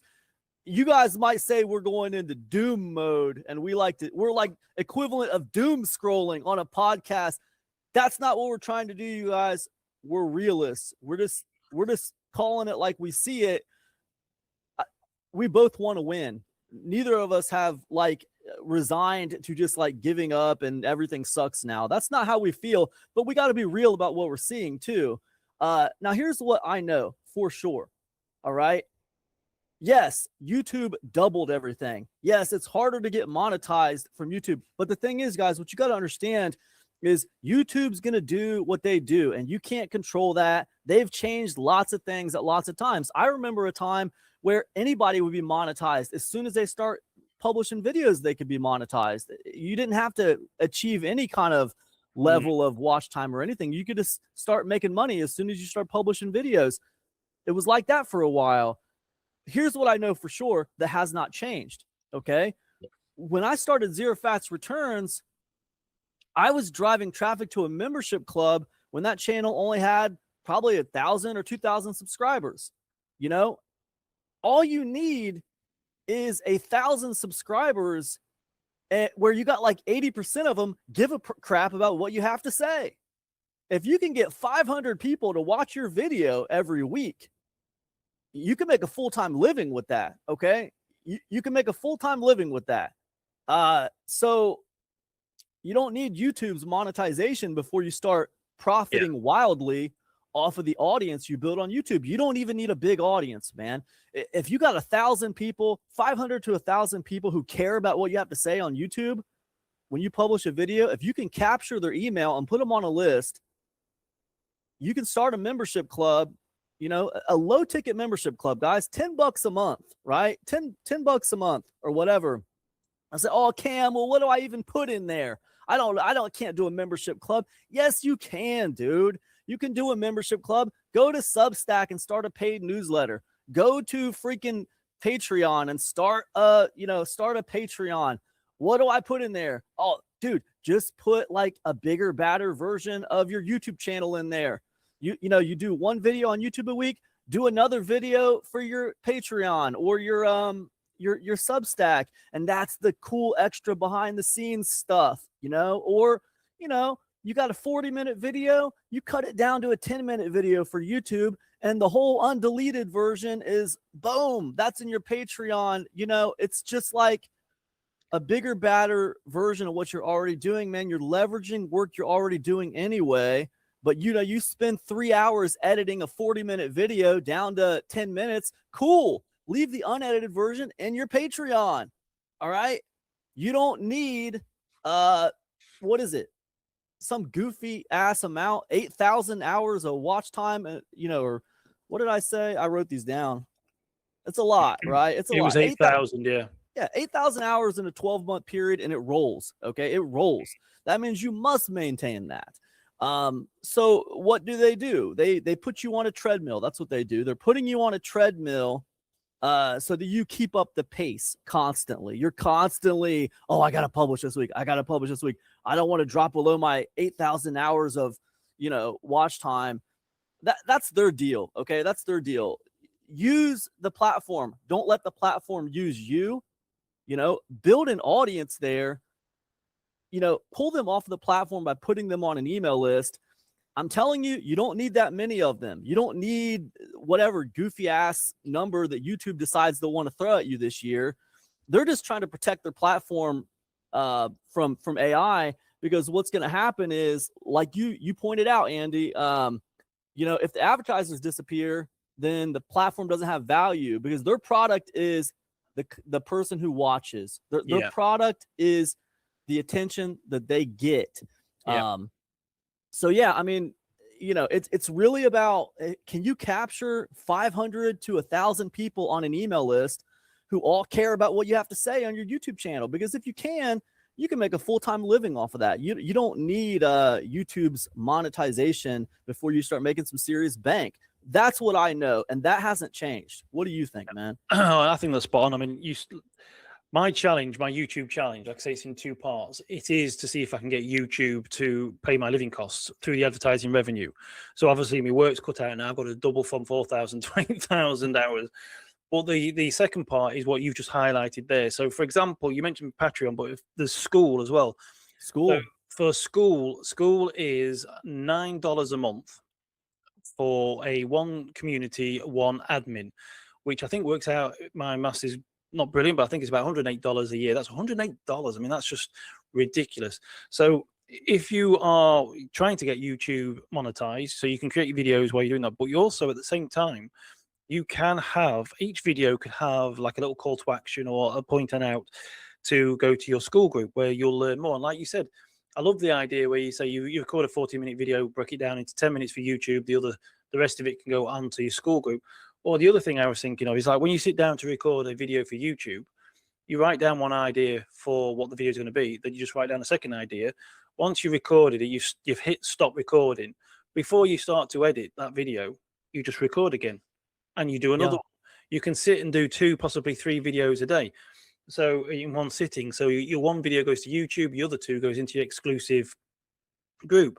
And then, you're expanding on that. And so, but again, as I mentioned before, videos is just ridiculously easy to create. And so I mean, you know, and me and you, we're both writers, and sometimes we write, and you sit there and you're thinking, you're editing, and you're playing back. I've often sat there and thought, and I think this is probably one of the other motivators for why I want to do YouTube is, I've actually sat there and thought I could have knocked out 2 videos by the time I finished writing this article. I mean, do you feel the same? Sometimes it takes a while to write. I do. I feel the same. Yeah, it does take longer to write, especially if you do it the way we do it, man. We do it the old-fashioned way. We don't run over to AI to like enhance or whatever. And yeah, it takes longer to write.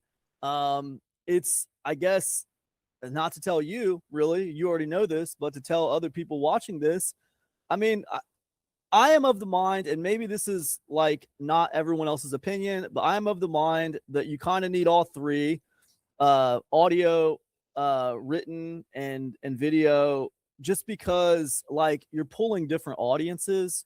Yeah. There are people who prefer the written word, and there are people who prefer audio. The audio folks, they tend to pay more. They tend to be a little bit more sophisticated. Supposedly, I don't even know if I trust these numbers, but supposedly, and video is like everybody likes video. It's instantly accessible. Like we can watch video, but I mean, yeah, I don't know. And like you if you record a video though, Andy, I mean, you can transcribe it and make audio out of it too. So I mean, it's not that hard to turn a video transcript into an article. So yeah, and then just sort of tidy it up if you want to. And I mean, that is something I've thought about, because I haven't written to Substack for a while, and I've done a few videos, and I thought, do you know what, I probably should transcribe them and then go through them and tidy them up, because the content's there. So then you can pull notes from them. Yeah, it takes ages to write an article, but when you record a video, you talk through things faster than you type. And if you have that transcribed, that's probably one of the only reasons why I would use AI at the moment, is to pull out the transcription for me to edit and work on. So, and then you could do it the other way too, man. You could do it the other way too, where you're like, so like if I say, okay, well, so like, let me ask you this, like, how long does it take you to write an article on average? I'd say it really depends, but I mean, you could be looking at, I'm going to say sort of 2 to 3. Okay. So if it takes me 2 to 3 days to write an article, then it's like, okay, well, I'm spending 2 to 3 days on this one piece of content. Well, that is, here's something I learned from the credit card industry a long time ago. Okay. And this has been like this for other people. I'm going to tell you this, and other people might be like, yeah, duh, Cam, that's obvious. But for me, it wasn't obvious. All right. I'm a big dumb animal, and it like blew my mind when I realized it. Okay. So I'm sitting around at the time. I'm running 2 membership clubs. I'm putting 5 to 8 pieces of exclusive content in each membership club. I'm doing a YouTube video on this channel, a YouTube video on this channel. I'm running all these physical book sales. I'm doing all this crap, and but I'm still reading, and I'm still like kind of studying other people and stuff, because I'm like not satisfied. I'm like trying to figure things out, And I'm kind of funny because I don't just like read internet marketing stuff. I'm looking like under all the different rocks. And like I was studying the credit card industry. And I'm like, this damn credit card industry, man, this is crazy. Because I realized, okay, here's the credit card industry. They give me a credit card with a $2,000 limit or a $15,000 limit or whatever. And they charge interest on me every month to have that card. So that's one source of revenue from that product. $15,000 credit line, that's one product. Yeah. They charge me interest every month. But on the other side of that, they charge the merchants to be able to have the right to accept that credit card. So every time I use that credit card at a merchant, at a store, they charge them a fee to be able to have the right to take the card. Now, the only reason they get away with that is because they recognize that their benefit that they're providing, that line of credit they're providing, does not just benefit me, it also benefits the store, because they get the right. So I'm like, holy shizy, dude. So like basically they just double dip. They got one product, they got it doubling income right now. And I looked in research, how much they literally doubled their income by starting to charge the merchants a merchant processing fee. And then they started charging people a yearly annual fee to have the right to have the card, you know? And then they started saying, oh, you know what would happen is people would really like the ability to pull money out of the ATM machine against our credit card. So they start charging people a fee to pull money, another benefit from that same product, for the right to be able to pull money out of the ATM. So I counted them up, and I was counting like 9 or 10 different revenue streams from one product, one line of credit. And I was like, these guys, they got it figured out, dude. This is what it is. So like I started, when I did my third membership club, I was like, it's going to be different this time, Andy. I'm not going to do 5 to 8 pieces of original content exclusive for the membership club. No. Here's what I'm doing. I'm launching a product every month. Okay. And I'm doing that. I'm launching a product every month to the public. But here's what I'm going to do. I'm going to have a discount club. Okay. I'm charging $15 for my product when it launches. But if you join my discount club, it's $10.80 a month. And every product that I launch goes in there. So it's a discount club. But the discount club, I don't have to do anything extra for, Andy. I don't have to do anything extra for. So I'm taking a page out of the credit card industry's playbook, and I'm doubling, tripling, quadrupling revenue streams on one product. That is the way, dude. That is the way. And ever since, it has changed the way I look at everything. So to come back to your article that you're talking about, if I have to spend 2 to 3 days on an article, it doesn't mean I'm not going to spend 2 to 3 days on an article. It just means I need to take a page out of the credit card industry's playbook and understand the value of that article and how much time I have invested in it. So now guess what? Can I pull a couple videos out of that article? Can I like take some bullet points out of that article and say, okay, I'm writing this article, but this article is literally just the foundation of content for me all week long. This is 2 weeks worth of content out of this one article. I'll come back in 2 weeks and I'll write another article, but the article is going to spawn 3 videos. It's going to spawn like a suite of notes that are going to go all over. It's going to spawn 3 different emails. And there's a whole bunch of content that's going to be built around this one article. So at that point, and you tell me what you think, but at that point, it doesn't matter to me if I spent 2 or 3 days on the article, because I'm built a foundation for like 2 weeks worth of content that are going to go around it. Does that make sense to you? Absolutely, it does. Yeah, absolutely. I mean, yeah, for me, it's not days, it's hours. But I mean, Hours, if you're going for like a report or something like that, then yeah, it's longer. But absolutely, no. I mean, it is. I mean, I've told people this before in the past. If you write an article, then you've got something to read as a YouTube video. You know what I mean? It's more content, and like you say, you could break it down. We mentioned before in Jeff Walker's sort of sideways sales letter. You know, you can take the article and break it up, and it becomes several social media posts. But the fact is, like you say, the subject matter as well. It just means that there's possibly another article to come out of that exact same article itself. So, yeah, it is. It's one of those. When I write an article, and I often look and think, I could have created a video quicker than I did this. But at the same time, I will. You know, you will. It will. It's having the article isn't necessarily a bad thing. It's not necessarily saving me time by not doing the article and just doing a video instead. But if you can do all, 2, 3, 4 at the same time, that's even better. Absolutely. It seems like it to me, man. And I think it works both ways, right? You can do the video faster, absolutely. And then you can transcribe the video and turn it into written. You can rip the audio and put it on a podcast. But then again, you can do it the other way, right? You can start with the written content, and you can do the video from that, and you can still rip it for audio. So, and then like for me, sometimes it feels like, I don't know, man, it feels like I do if I start with the written word, it feels like it's better because, it's hard it's hard. Like what I got the transcript, right?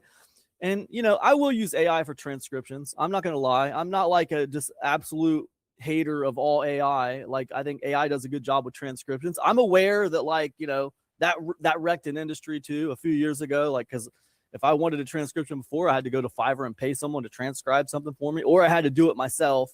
Now AI can do it for anybody in seconds. I can use like Turbo AI, TurboScribe.ai, and it'll do a really good job transcribing your whatever pretty quickly. But that transcription is very much a transcription, and to try to turn that into an article it's work, right? And that's work I don't really like doing. Now I know some people are gonna be like, oh, dude, I'll just go over to AI and I'll have AI turn it into an article for me. Yeah, you can do that, whatever, man. I don't like doing that because I'm just not into AI that much. But for me, this is just my personal preference. People got to do what they want to do. I like if I could start with the article. And I'm really weird, Andy. Like I'll be like, I won't even consider it an article because for some reason, like mentally, it's easier for me to write emails. So I consider everything an email. Like I'm gonna write an email. I'm not gonna write an article. This is an email. I'm just used to writing emails, and then it becomes an article or whatever. But it's a good point. I mean, I started mostly writing emails, which I then used as articles. But going back to what you said about transcriptions, and you are right. You're absolutely spot on, right? That it's better to write the article first and then use that to create the video. Because I remember once there's a copywriter. I'm not going to name him, but he was a popular copywriter. I think he did something with Russell Brunson a few years ago, and he was giving away a free book. And so when I downloaded his book, there's actually another guy as well who did something similar, and it was transcriptions from a podcast. And it really was just the transcriptions. And so, when you speak, you're thinking. And so often you are mid-sentence and you change direction, or you have a different thought, or you'll probably say, and well, and so, it's fine on a video. But when you actually start reading it, it looks a bit, what are they trying to say there? And it wasn't tidied it up. It wasn't edited.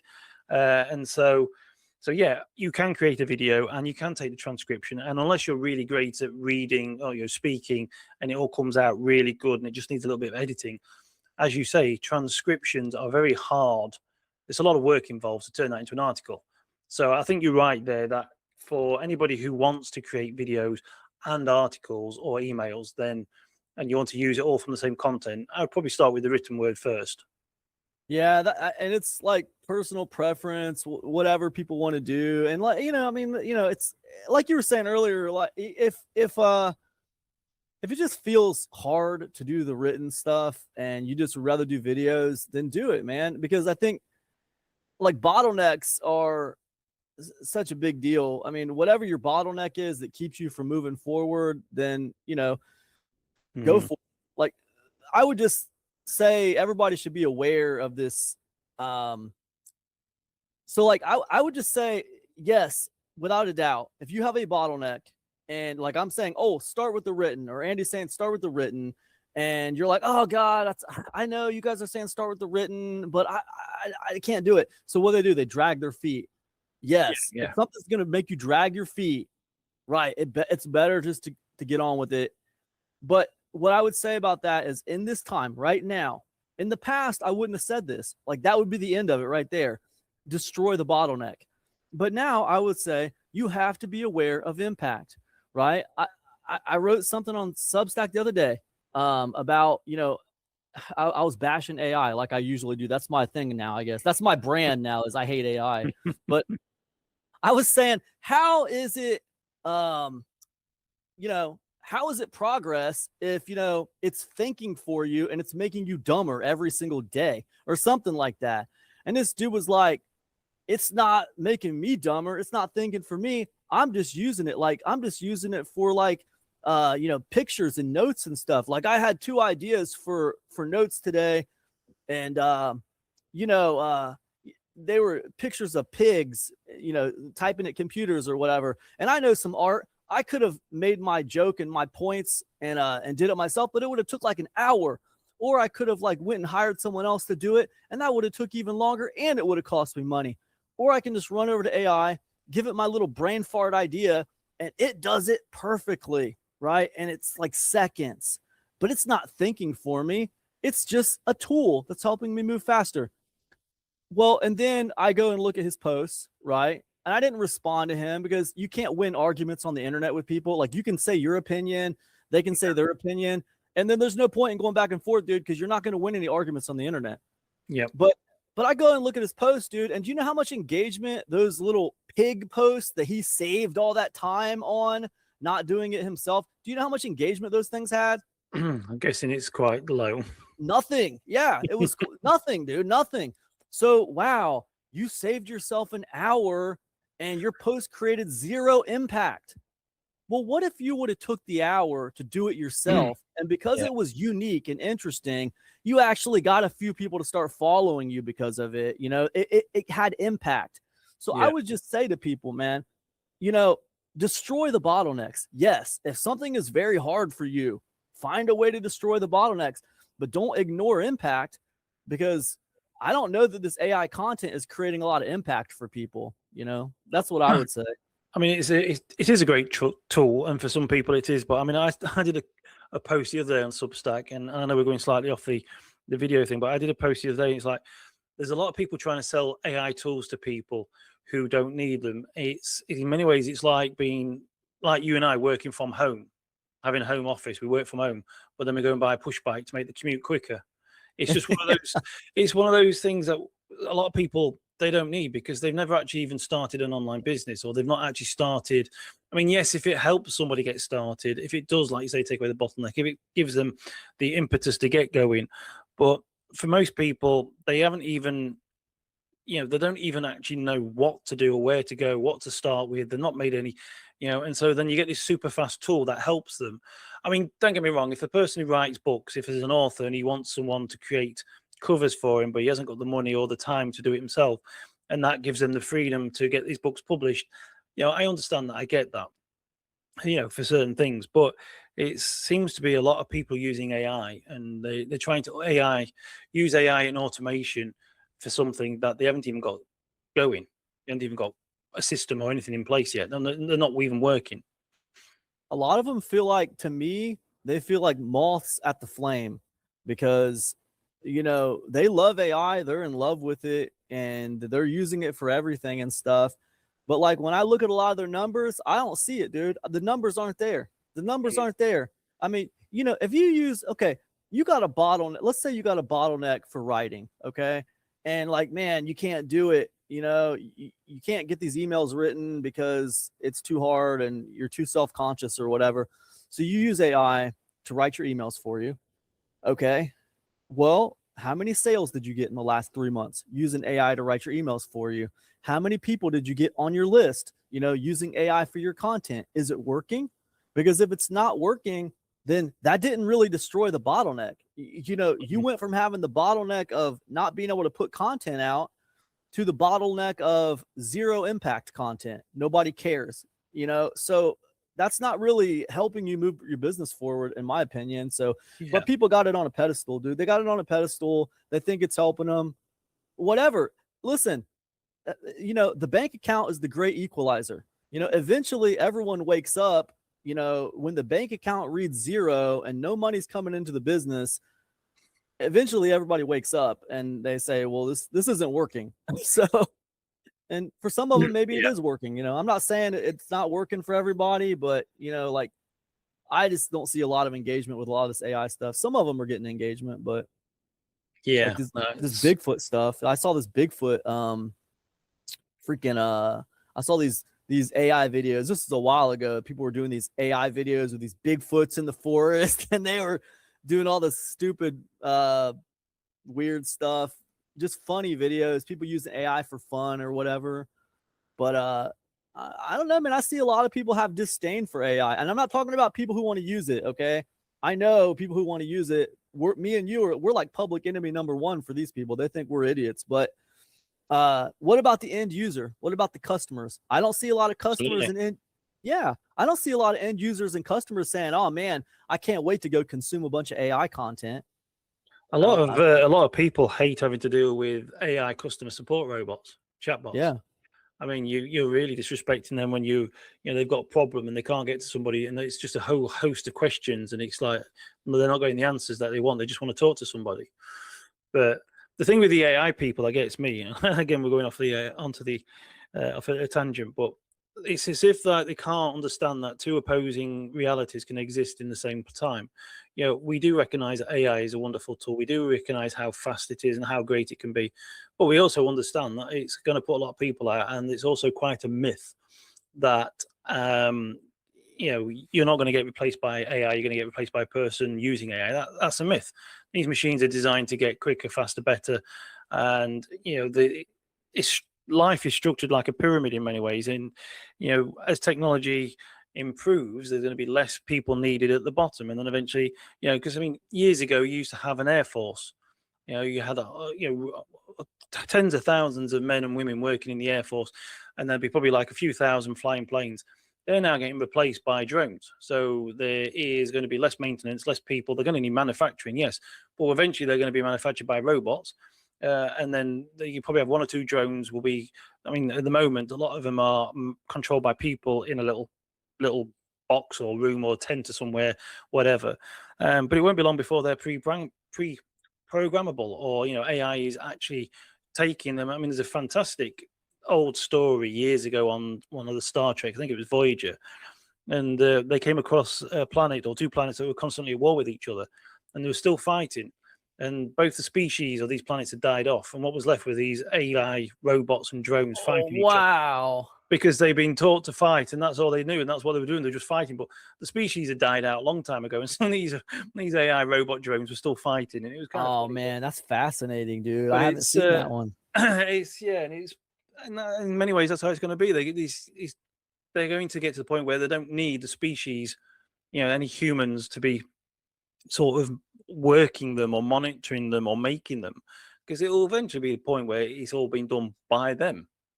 So, and it's not that I'm anti-AI.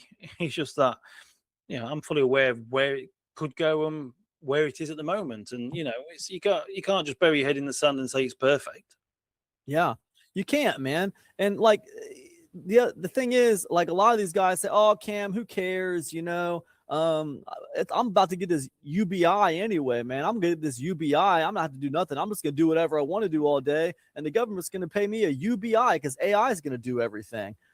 And in my mind, I'm like, first of all, I don't understand that UBI thing. Like, that doesn't make any sense to me, because universal basic income. So you're telling me you believe that? So they say robotics is about 5 years behind AI. That's what they say.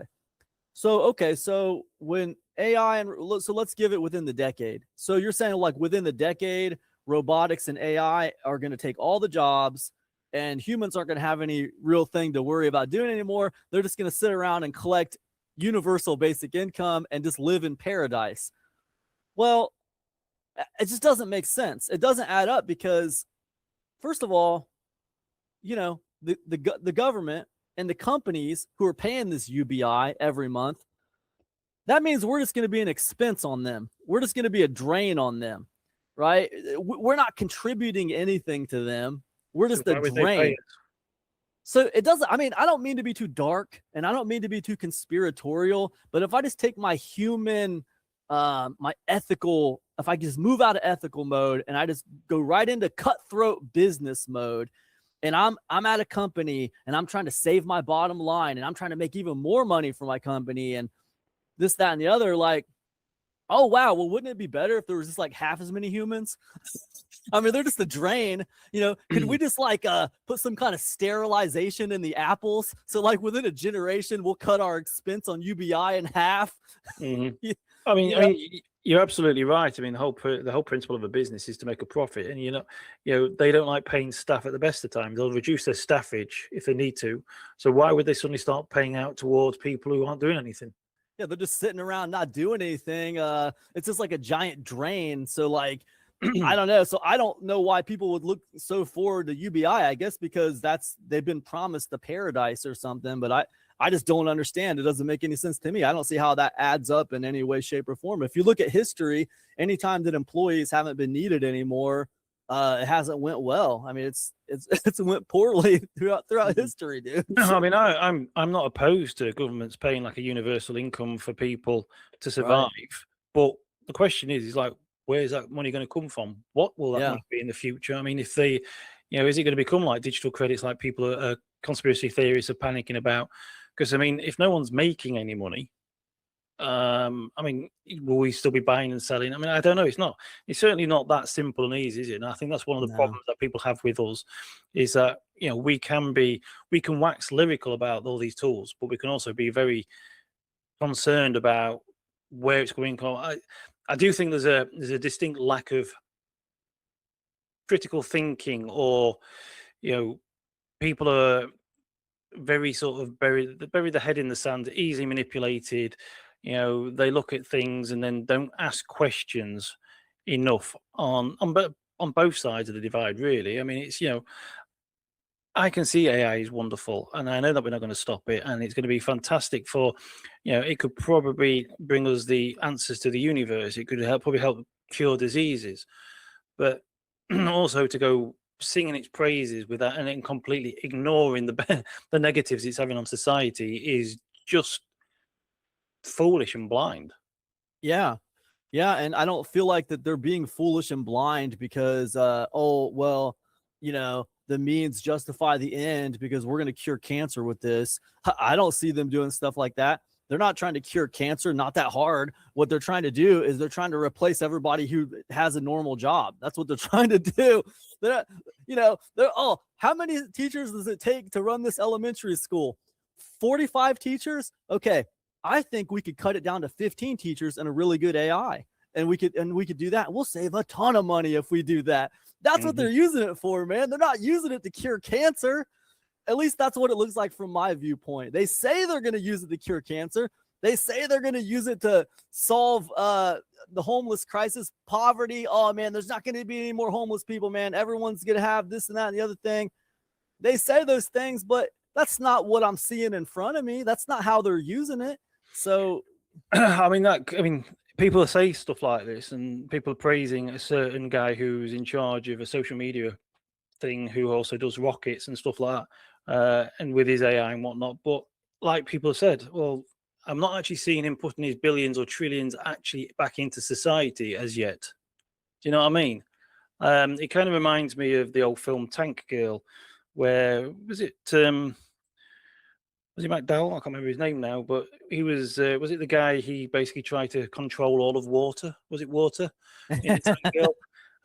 You know, and it's getting to the point where it will be like just one or two, three, four big people who are controlling all of industry and manufacturing and whatnot.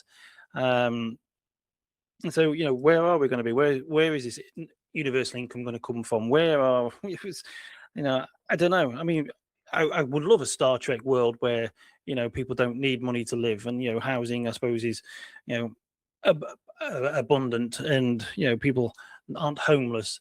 But, yeah, we're years away from that, and certainly not at this moment, not in the society we're living in. yeah, I don't trust the government enough for a UBI, and I don't trust I don't trust corporations enough for a UBI to be like effective and prosperous. I think there'd always be some kind of weird little angle, something stupid going on, and I don't know, man. I just whatever. You know what? You know what, Andy? Here's what I'm starting to realize.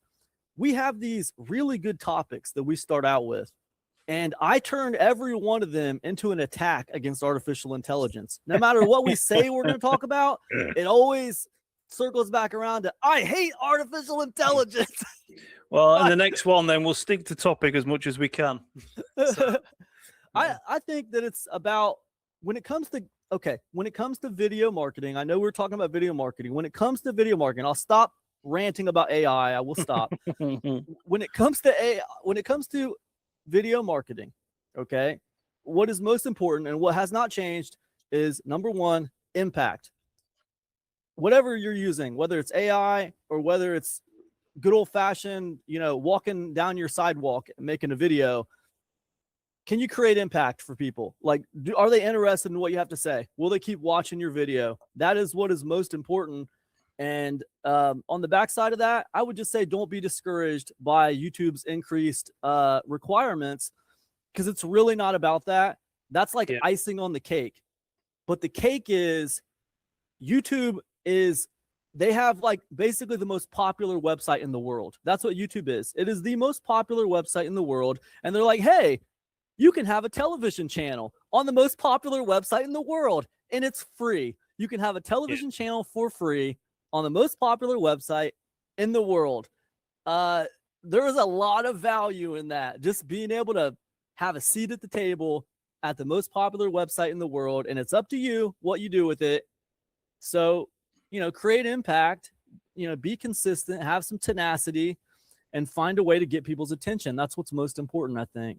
What do you think, Andy? Well, so my final word would be, I had a few examples to talk about, and I completely forgot, but one I'm going to mention now. This perfectly sums it up. This morning, I was listening to a video on YouTube.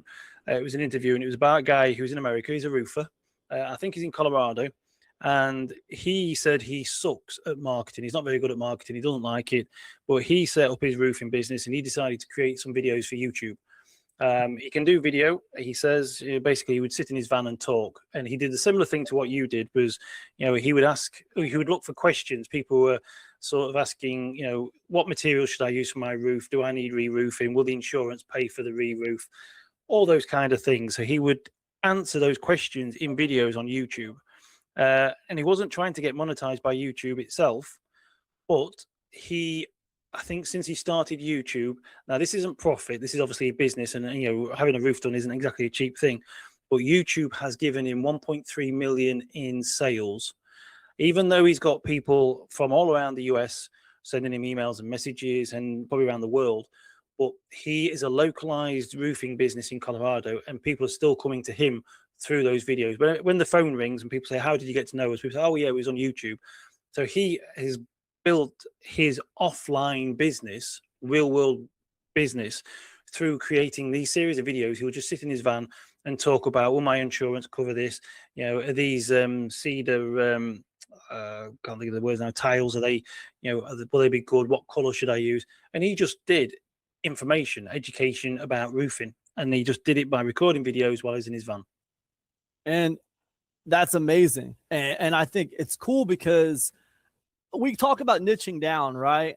And Andy's talking about a guy who's able to niche down just for his city, right? That's a huge detraction, right? Like, so I don't have to worry about anybody else except the people in this city. So like all my videos are really targeting people in this area, and you reduce your competition by a ton. There's probably tons of people out there, talking about roofing, but his videos are going to be targeting everybody in his area. So, it's easy to grow when you niche down like that. And I think you niche down like that to where you're like the only game in town. I mean, how many roofers in his area are doing YouTube videos? Yeah. Because then, because you think if it's not very many, it's like, well, I don't have to have the best content in the world because I'm the only game in town. Hey, man, if I'm the only pizza place in town, guess where everybody's coming for pizza? Yeah. Yeah. No, his videos were, say, every video you watch, I think into the first third of the video will be a banner flash up with his phone number, and he'll be like Colorado roofing, whatever. So, and he says even though he's got people from around, I don't think it necessarily targeted the area itself, but he is the Colorado sort of roofer, and people watching around the country. But all his work is coming through YouTube, and it's all localized. I mean, it's just, that's how people get to know him, and it's wow, and it's free marketing.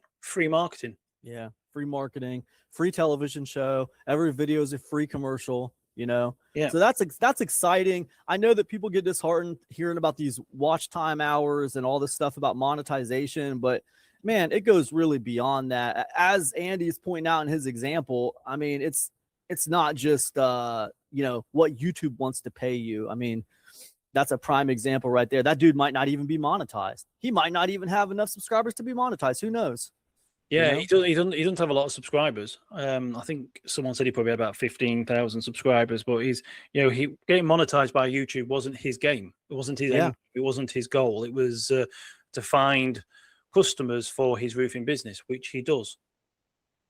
So that's a fantastic example, man. Did you have any other things you wanted to talk about, Andy, before we start to bring this one to a close, man? What are you thinking about? Not really. I mean, we've covered a lot of it. It's like you mentioned as well, TV. We are in the greatest period ever of all of human history for an ordinary person to be able to make money from the comfort of their own home by using these free to use social media platforms and the tools that we've got. And video is one of the quickest and most powerful ways to get out there. And we've talked about the 1,000 true fans before. If you've got 1,000 people who are willing to spend just $100 a year with you, that's a six-figure business. And you've got all these platforms. You can do this with video. It is free.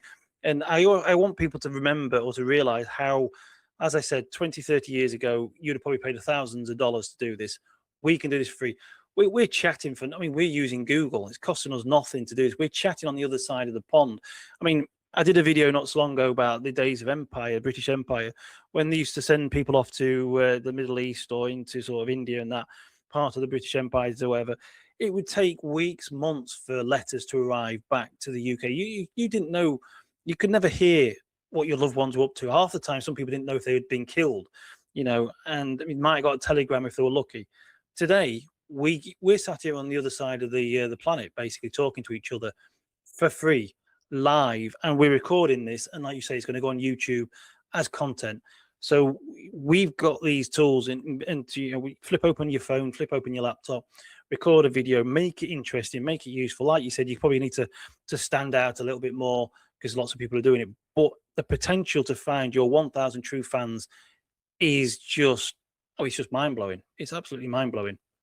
Yeah, you're right. You're absolutely right, man. I mean, it's easy to be discouraged by new ideas that coming out. People, oh, it's hard. People say it's hard. Yeah, dude, it's hard. Everything is hard, man. Everything in life is hard. There's nothing. People need to start figuring this out. Anything that will get you anywhere is going to be difficult. Nothing easy is going to make you a ton of money. Like, I'm not sitting here bragging, okay? But I've made quite a bit of money on the internet. And none of it has been easy. Like, it's always came with, at the very least, Andy, it's always came with me having to step outside of my comfort zone. Yeah. At the very least, I had to step outside of what I was comfortable doing. At the very least, I talked to you a little bit ago about buying a church library. Okay. Well, that sounds cool for me to sit here and brag about it. But you know what? To buy that church library, I had to get on Craigslist, and I had to talk to someone on the phone who had just bought a church, and he wanted the building. He didn't want all the crap that was in the church. So he was trying to get rid of the stuff in the church, and that included a church library. But I didn't know this guy from Adam. Yeah. And when I went out there to get that church library, it was the middle of the winter time, and I called my wife. This was back in the day. We just had flip phones back then. It wasn't like all the smartphone technology we got now. But I said, hey, look, and this is what I had to do sometimes. I had to be like, look, I'm going to go and I'm going to get these books at this church library. And look, if I don't call you in an hour, then something bad happened. I must have got taken by an axe murderer or something. You know what I mean? I'm locked in a basement somewhere. Yeah. So here's basically where I'm going. I'm going to call you within the hour. Okay. So just kind of keep an eye on it. Okay. All right. That's not comfortable. Okay. There's nothing comfortable about that, but I wanted those books. So I had to deal with the stranger, and then I had to load the books, thousands of books, man. I had to cram them into my van. And my van was this low to the ground, and I thought I was going to drop my transmission, dude. I thought my van was going to be done trying to carry all these books. And then that church library was the point where I knew I couldn't operate my business out of my house anymore. Like, I had to get a climate-controlled storage unit, and it had to be climate-controlled because it was books, and I didn't want them to mold and stuff. So that was not comfortable. I had to take a leap of faith that I was going to be able to pay for this extra expense every month with a storage unit. I had a wife. I had 2 kids. Everything I did, every risk that I took, it wasn't just me. I was risking the livelihood of my family too. Yeah. So none of that is comfortable. It's all uncomfortable. Every risk we take as entrepreneurs is uncomfortable. So to think that you can run off to AI and build an AI agent that's going to create a business for you from nothing, and it's going to do everything for you, and you can just be a big dumb idiot and not know how to do anything, and you're just going to be a millionaire overnight. If that's true, that has not been my experience over the last 15 years. Okay. You know some stuff that I don't know if that's going to be true for you, because that hasn't been my experience. Yeah. No, you've got to put the work in. Even with AI, you've got to know what you're doing, what you want, and you've got to put the work in. Even the best AI. I mean, like I mentioned before, there was an AI video or movie. It still cost £2 million to create. People had to create that. Yes, AI might have done, but they didn't just give it like 2 sentences and out churn this hour-long movie. People want to follow Alex Hormozi, right? People want to follow Alex Hormozi. They want to follow Alex Hormozi. And he's telling them do this, do that. Well, he's invested in AI. He's heavily invested in AI. Yeah. Okay. Well, the thing about Alex Hormozi is that last book campaign he did, and I'm not saying like the guy's not smart. I got his most recent book. I mean, look, I stay up to date on things. I know about Alex Hormozi. I follow along. But let's be honest, how much money did he spend on his advertising campaign? The book broke records, and we're talking about money models, okay? Talking about money models here. This book broke records when he released it. It sold a ton. He broke Guinness Book of World Records by design, but he ran a ton of ads. It was a blitz, right? It was a blitz. And none of those ads looked like AI Alex Hormozi. It was a ton of ads, blitz. The whole market got blitzed with Alex Hormozi for him to push this book. And it was all him all the time. And none of it seemed like artificial intelligence content to me.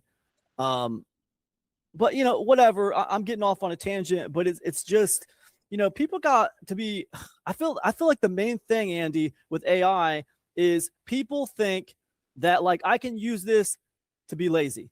I can use this to make everything easy, and I can be lazy. But like, what I'm saying is the people who win are not being lazy. They are busting their butts to make things happen. And a lot of the people in my industry are busting their butt to make things happen. And they are still selling the dream of laziness, but they themselves are not being lazy. No, they're stepping out of their comfort zone. Yeah. So, no, I agree whatever. Completely. But you get it, man. Completely. You get it. Yeah. Is that it, dude? Should we wrap it up, man? Should we wrap it up? I think we should do. Yeah, I think that's it's been it's been an enjoyable and entertaining one, because I mean we obviously had the tornado warning halfway through. So I'm gonna try to leave that in. I'll try to leave that into the final edit so people can get a little taste of the unhinged nature of episode 3.